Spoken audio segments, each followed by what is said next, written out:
Untuk materi selanjutnya yaitu penyajian data dalam bentuk tabel dan grafik. Sebenarnya penyajian data dalam bentuk tabel dan grafik itu digunakan untuk mempermudah dalam memahami data. Jadi apabila data ditampilkan dalam bentuk tabel maupun grafik, maka seharusnya kita dapat lebih mudah untuk melakukan analisis terhadap data tersebut. Untuk hal-hal yang perlu diperhatikan, yang pertama, ini untuk data ditampilkan dalam bentuk grafik. Sumbu X merupakan variabel bebas. Di sini sepanjang sumbu X ini merupakan nilai variabel bebas. Sedangkan untuk sumbu Y, dia merupakan variabel yang terikat. Ingat, kita telah mempelajari tentang jenis-jenis variabel. Ada variabel bebas, terikat, dan juga variabel kontrol. Tapi ketika menuliskan data, kita hanya memerlukan data variabel bebas dan variabel terikatnya. Variabel bebas kita jadikan sebagai sumbu X. Untuk variabel terikat kita gunakan sebagai sumbu Y. Untuk yang perlu diperhatikan selanjutnya, yaitu ada beri nama besaran dan satuan pada ujung sumbu X dan sumbu Y. Jadi pada ujung sumbu X, kita harus berikan dia besaran beserta satuannya. Pada ujung sumbu Y juga demikian, harus kita sertakan besaran beserta satuannya. Langsung saja ke contohnya. Di sini ada beberapa data. Kita tampilkan dia dalam bentuk tabel. Di sini ada nomor 6 ya, di sini kurang.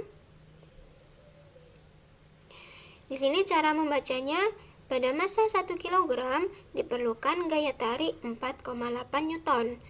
Pada massa 1,5 kg diperlukan gaya tarik sebesar 7,6 Newton, dan seterusnya. Apabila data ini kita tampilkan dalam bentuk grafik, di sini bisa kita tentukan atau bisa kita tahu informasi bahwa massa ini merupakan variabel bebas, karena perubahan massa dia yang akan mempengaruhi nilai gaya tarik pada suatu benda. Jadi di sini bentuk grafiknya, sumbu X merupakan massa, kita beri dia besaran dan satuannya massa kilogram, sedangkan sumbu Y dia merupakan gaya tarik. Ingat pada ujungnya kita sertakan besaran atau gaya tarik F dan juga satuannya Newton. Berdasarkan grafik antara massa dan gaya tarik ini, terdapat kesimpulan yang bisa diambil. Kesimpulannya yaitu perubahan massa atau perubahan variabel bebasnya, dia akan mempengaruhi nilai gaya tarik, di mana diperoleh hubungan linier positif antara massa dan gaya tarik. Maksud dari hubungan linier positif ini apa? Jadi apabila semakin besar nilai massa, maka semakin besar pula nilai gaya tariknya. Atau bisa dibilang grafik akan terus bergerak naik. Itu yang dinamakan dengan hubungan linier positif. Sedangkan apabila nanti kita menemui grafik yang dia turun garisnya, maka dia dinamakan hubungan linier negatif. Terus, untuk contoh grafik yang apabila dia tidak linear, kesimpulannya bagaimana ya? Untuk grafik yang apabila dia tidak linear atau tidak bergerak lurus ke atas, karena dia di sini naik turun, naik lagi terus turun, dia tetap memiliki kesimpulan.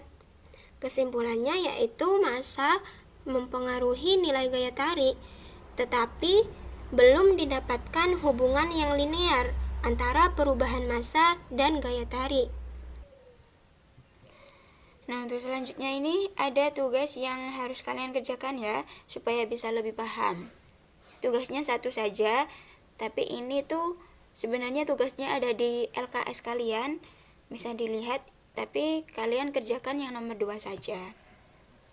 Nanti tugasnya dikumpulkan di KI 3. Ditambah juga tugas nanti yang ada di dalam video notasi ilmiah ya.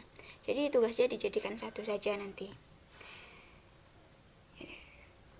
Sekian penjelasan dari Ibu tentang materi penyajian grafik penyajian data dalam bentuk tabel dan grafik.